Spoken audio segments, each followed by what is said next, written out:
paid good money to see this movie. When they go out to a theater, they want cold sodas, hot popcorn, and no monsters in the projection booth. Everyone pretend podcasting isn't boring. Turn it off. Turn it off.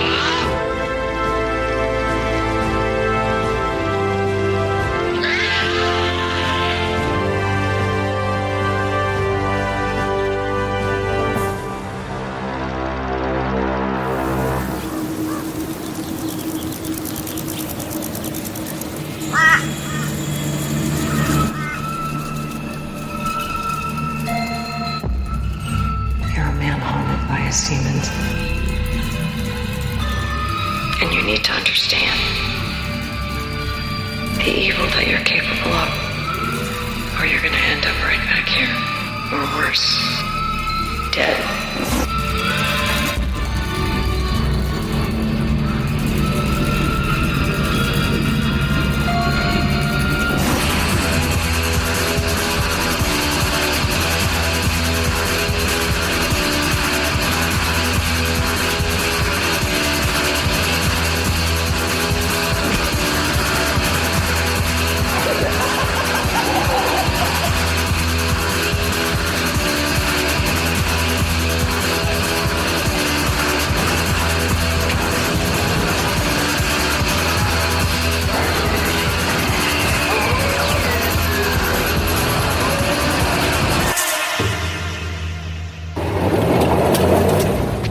Please, Daddy, I'm scared. I don't want to die. I don't want to die.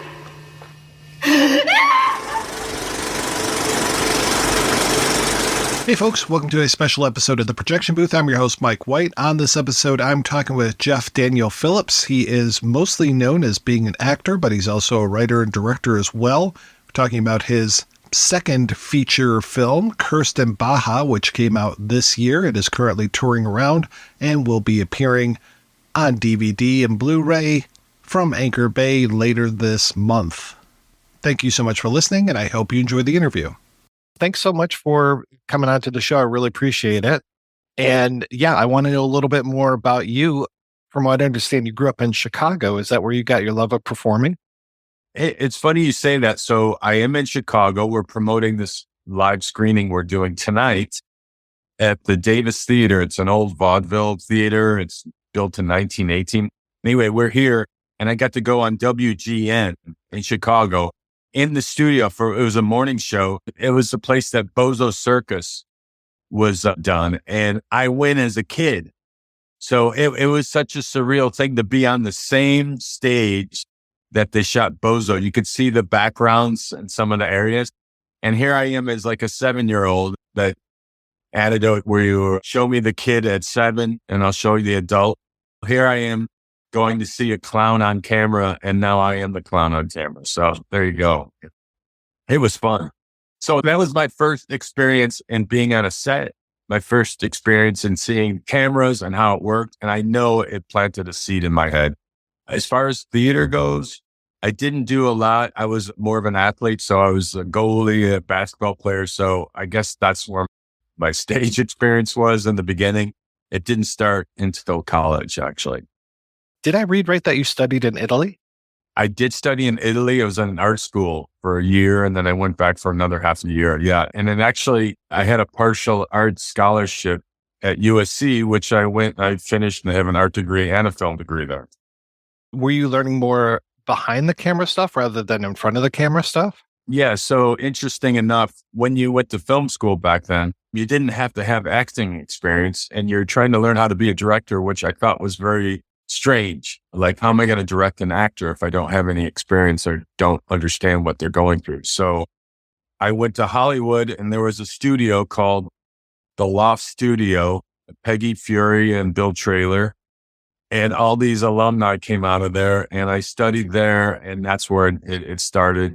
I became part of a theater group, and I did that for the next decade, an LA underground theater scene. So when did you move into like movies, TV, commercials? I would audition while I was studying, and I guess I got my SAG card on a horror film. It was called To Die For 2. So I had one line. But then immediately after, I was up for this movie, Sneakers. And I had this small bit, but I went into the audition, and here I am in this audition room, and I look across from me, and here I am, a real film school nerd, and I'm sitting across from Emmett Walsh. And I'm like, oh my God. I was just dumbfounded. And this guy's just trying to look at his lines going in, and he could care less. And I just got to tell you, I'm a big fan of you, Mr. Walsh. So that's how it started. And then when I got the gig, they brought me to the makeup trailer, and I'm sitting in the chair, and they go, we want to introduce you to one of the other actors. I'm sitting next to Ben Kingsley. They're putting on a ponytail. Then they brought me to set, and I got to see Robert Redford shooting in one set. They brought me to my set. I'm working with Sidney Poitier, Dan Aykroyd, and David Stratton. It was mind blowing. This was one of my first gigs. And I spent 3 nights with these guys doing these night shoots, and they couldn't have been nicer. And it was a great way to introduce me to the whole scene. And and of course, I've never had that big of a star lineup since, but it was great. They were very supportive. Was that your first feature that you directed? Yes, I did this movie, Convict. It was called Odyssey. It was based on the Odyssey. But I didn't have the most supportive producers in that situation. I had a great cast. I pulled in a lot of favors, but they didn't quite understand the film that they signed on to. So it ended up not being a very great situation. And so after that, I took a break for a while, almost like a decade of doing anything like this again. Now it's time. I just have to ask, who's taller, you or Kevin Durand? I'd say Kevin Durand's about an inch taller, about 30 pounds more muscle, and better looking too, I'm sure. But hopefully you're not trying to bring me down in this interview. I have to say, I am admiring your hat so much. I love Svengoolie. Yeah, so I grew up, Svengoolie was my horror show host. And now I'm friends with him. And he just had an encore performance of him. I was on the show driving a hearse with him in it. And he's such a great guy, and he's a Chicago icon. And that's what I grew up watching, those Svengoolie and creature features. And that's where my love for the B movie came from.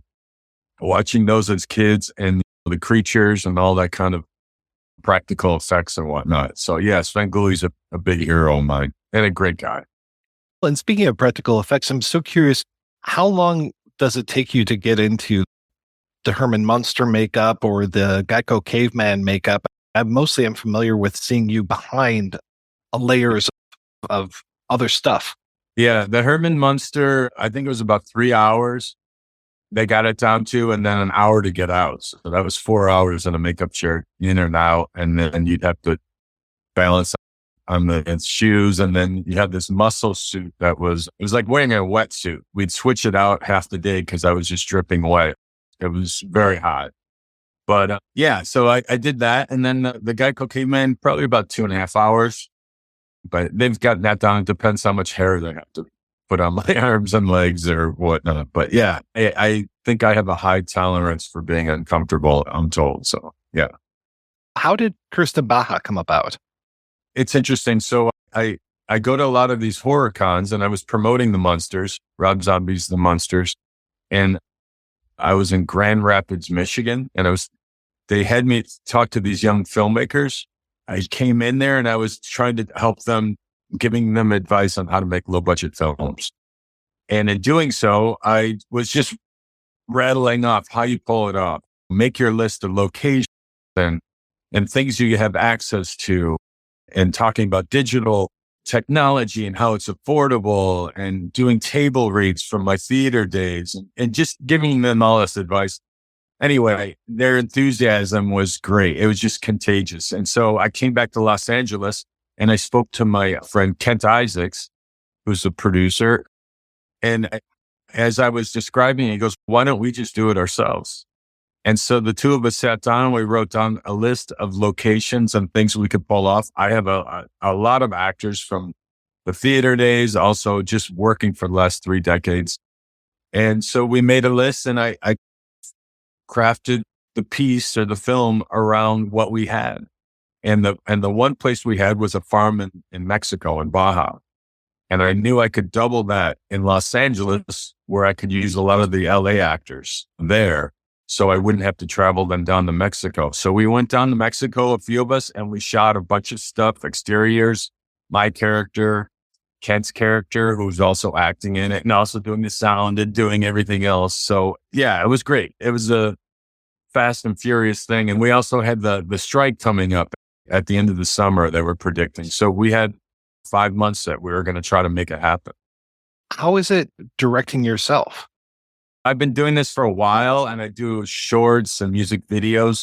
In this situation, it's very doable because our cinematographer, Keith Coleman, he's a busy guy. And so in doing so, he would say, hey, I have this weekend available, or I have this time available. So we shot it in chunks. So we shot a day, we shot a few days. This stamina to try to keep up to do that for 3 weeks, doing all those things, wearing all those hats and acting is a little overwhelming. But in this situation, as long as you're organized and you're efficient and you're respectable of people's availability, you could pull it off. And again, this comes from that LA underground theater. We would just make it work. We didn't worry about renting theaters or filling the house or having the right PR. We would just do site-specific pieces. And this kind of had that same feel. And that's one of the reasons I brought a lot of the actors involved, like this guy, Mark Fight, who I've done stuff with for years. And it was great. He's here in Chicago. He's going to be speaking tonight. And those are people you want. They're ready to throw down and they're part of your tribe. How do you even keep track of everything that you've shot and then what you need to shoot still? I usually my head's smoke's coming out of my head by the end of the day. And, there's a couple situations like I shove my lines underneath me as I'm talking and then I'm looking over here and it's crazy. Again, you just have to do a lot of prep work and you could pull it off. It sounds like such a difficult situation. What was it like actually making this for you? It was great. And like I said, there's certain risks. We were trying to create a world that was a lot bigger than the budget we had and make it believable. I dig nonlinear storytelling, and I knew I had these film loops from past productions that I knew I was going to use as the main characters thinking back and using things in his memory.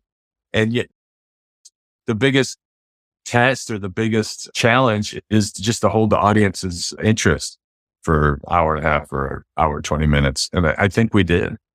Who did you work with as a cinematographer? So this guy, Keith Coleman, is used to shooting a lot of lives. He does off-road things. He's a very physical guy. And I knew him almost 20 years ago. And I would work on sets and behind the camera. So I ran into him in Los Angeles and I have all the equipment and it's going to be a rough and ready shoot. And he was all game for it. He owns everything. He has drones. So we went for that look. And it's kind of look that we can only afford.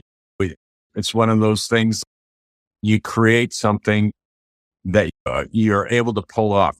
You have all these things access to. And in his situation, he had all the cameras and the mounts for the cars and everything else. So he was the perfect guy. And a funny story with him, when we were shooting in Mexico, we were doing a drone. And this is the kind of guy is the GPS doesn't work so great down in Mexico. We were in this canyon and his drone went down on the side of a mountain. Keith just jumped out and climbed the mountain to get his drone. He could hear it beeping. There could be rattlesnakes, whatever. Comes down. He ends up falling on this barbed wire. We take the barbed wire out of the back of his back and then he keeps shooting the rest of the day. And then we sleep outside in some sleeping bags in 35 degrees. Like he's just amazing. So when you get someone like that, he took me out to Death Valley. He has a 4-wheel drive, which he has motorcycles. It was great. He's the perfect guy to have. It sounds like you guys were like a little army going out there. Yeah. Yeah. But an army of 3 or 4 people. So yes. Yeah. So you get it all done before the strike happens. And then how does the post process go? Mark Cohen is my editor and I've worked with him now almost 2 decades. And he's just a really creative guy, Emmy award-winning editor. We're in the same wavelength. We like the same type of movies. He knows the kind of influences that we wanted to do. Nicholas Rogue was a big one. I like how he has a nonlinear feel and the way the montages visual landscape.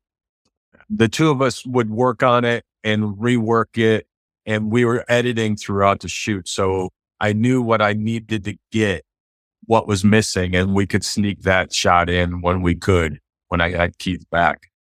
So yeah, Mark Cohen, amazing asset. Between Mark and Keith and Kent, and then my friends like Mark Fight, they could pull it out.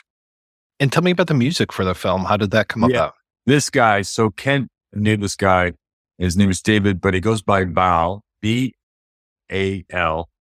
He's like a mad scientist with sound effects and sounds and creating this score that's reflective of what's happening on screen and what's happening in the mind of the main character. And if you go to his Instagram, he's just so talented. And it looks like we're going to have the soundtrack on a vinyl. And through Anchor Bay, they're the ones that are distributing this. They're going to have a Blu-ray and a DVD. And that comes out 12/15, I believe. The movie's going to stream 10/29, but they're already thinking of physical media because they know horror fans like physical media.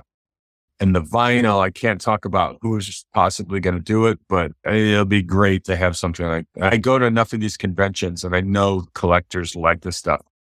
And just in putting it together for the vinyl release, it was so exciting because we just were able to weave in all the dialogue in between and throughout.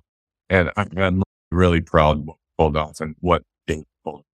When was the first time you saw this with an audience? We saw it in London at Fright Fest. We got to go out there in August. And then in just a few weeks ago, we did it in Los Angeles. And then we're doing it in Chicago, my hometown. So we just hit those three places. Yeah, we just wanted to get it out there. Where, again, like I said, it's about doing it, making it, and getting it seen. The accolades, that's great. But we just want the audience that finds it in the middle of the night and wants to go on some weird, trippy ride. I hope those kids from Grand Rapids come down and check it out. A little far, but maybe we'll do one in Detroit in the future, but they'll probably already be streaming it. Yeah, I owe those kids a lot. They really inspired me. So what's next for you? All I can say is I worked on this show and I'm still working at Dexter Original Sin. It's the new prequel of the Dexter series. And then we have a couple of projects and Kent and I were talking about some things in the future, but we'll see what happens. Anchor Bay has been very supportive in this whole project.